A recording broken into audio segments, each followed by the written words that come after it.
If you take a look at a male orchid bee's backside, notice those oversized bee thighs.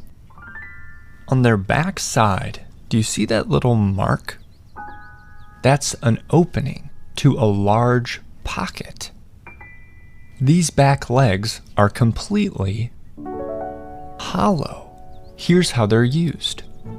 As male orchid bees visit different flowers, they collect sweet-smelling oils and pack them into their hollow back legs.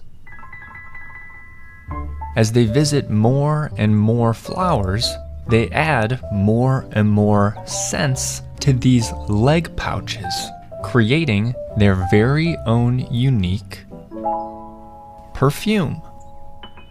When their perfume pouches are full, the bee will find